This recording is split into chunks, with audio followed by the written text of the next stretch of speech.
मानवीयतेला काळिमा अशी असलेली ही घटना आहे। म्हणजे हा फक्त एका कुटुंबाचा किंवा जातीचा विषय नाही आहे, सगळ्या मानवजातीवरती ही एक प्रकारची फार चुकीची आणि निंदनीय घटना घडलेली आहे।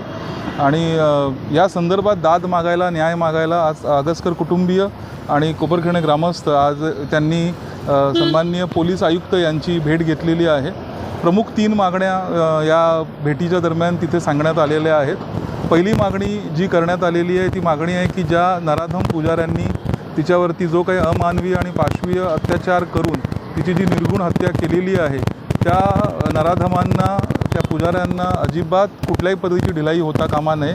तपास अगदी काटेकोरपणे त्याचा व्यवस्थित पार पाडावा आणि त्याचबरोबर योग्य रीतीने तपास पूर्ण करून विशेष सरकारी वकिलांची नेमणूक करावी आणि फास्ट ट्रॅकमध्ये या विषयाला घेऊन जाऊन लवकरात लवकर त्या गुन्हेगारांना फाशीची शिक्षा देण्यात यावी, अशा पद्धतीची पहिली मागणी तिथे करण्यात आली। दुसरी मागणी ही होती की जो एक कौटुंबिक हिंसाचार जो या समाजाला जनरली अपेक्षित नाही आहे, मात्र ती एक दुर्दैवी घटना कौटुंबिक हिंसाचाराची या प्रकरणामध्ये घडलेली आहे।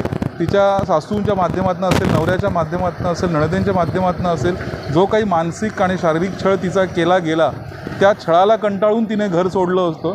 जो छळच झाला नसता, तिने घरच सोडलं नसतं, हे पुढची कुठलीच घटना, ही अघटित घटना घडू शकली नसती। म्हणून तिच्या या मृत्यूला कारणीभूत तिचे सासरचेही लोक आहेत। तर अशावेळी त्या कौटुंबिक हिंसाचाराच्या बदल्यात आणि तिचा जो काही अनाहक बळी या सगळ्या घटनेमुळे गेलेला आहे, तर त्या सासरच्या मंडळींनासुद्धा कठोरात कठोर शासन व्हावं, अशा पद्धतीची दुसरी मागणी या आजच्या निवेदनाच्या माध्यमातून केली गेलेली आहे।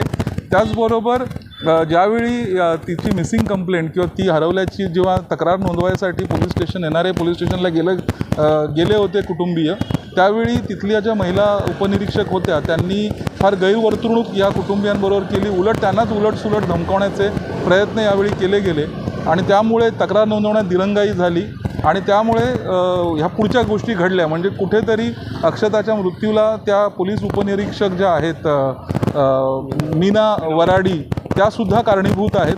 त्यामुळे त्यांचंही त्वरित निलंबन झालं पाहिजे आणि त्यांच्यावरती सुद्धा कठोर कायदेशीर कारवाई व्हायला हवी, अशा 3 मागण्या ज्या आहेत या कुटुंबियांच्या माध्यमातून, ग्रामस्थांच्या माध्यमातून आणि समाजाच्या माध्यमातून सन्माननीय आयुक्तांच्या पुढे यावेळी मांडल्या गेल्या। सन्माननीय आयुक्तांनी सुद्धा फार गंभीरपणे आणि फार संवेदनशीलपणे या सगळ्या मागण्यांची दखल घेतली आहे आणि त्यांनी सांगितलेलं आहे की पीडित कुटुंबाला नक्कीच न्याय दिला जाईल आणि नवी मुंबई पोलिसांच्या वतीने जितकं सहकार्य पॉसिबल आहे आणि शक्य आहे ते सगळं करण्यात येईल। वरून त्यांनी ठाणे पोलीस आयुक्तालयाशीही पाठपुरावा करण्याचं आश्वासन दिलेलं आहे आणि लवकरात लवकर विशेष सरकारी वकील नेमण्याची आणि फास्ट ट्रॅकसाठी सुद्धा प्रयत्न करण्याचं त्यांच्या परीने ते प्रयत्न करणार आहेत, अशा पद्धतीचं आश्वासन सन्माननीय आयुक्तांनी दिलं आहे। पोलिसांनी सुद्धा या प्रकरणामध्ये फार तातडीने काही हालचाली घटना घडल्यानंतर केलेल्या आहेत, त्याबद्दल थोडं समाधान आहेच।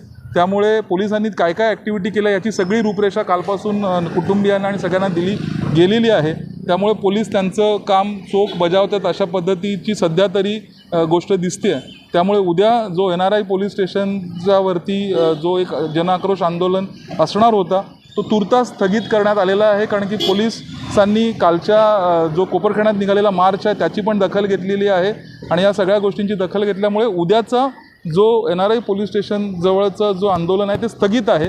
मात्र येत्या 8 ते 10 दिवसामध्ये लवकरच एक लाँग मार्चचं आयोजन करण्यात येणार आहे, कारण की सगळ्यांच्या मनामध्ये ही खदखद आहे, असंतोष आहे। त्या असंतोषाला वाट करून देण्यासाठी लवकरच पुढच्या तारीख आता जी आहे येत्या 2 दिवसामध्ये तारीख रविवारी 28 तारीख बहुतेक तारीख असेल, पण येत्या 2 दिवसात तारीख फायनल करण्यात येईल।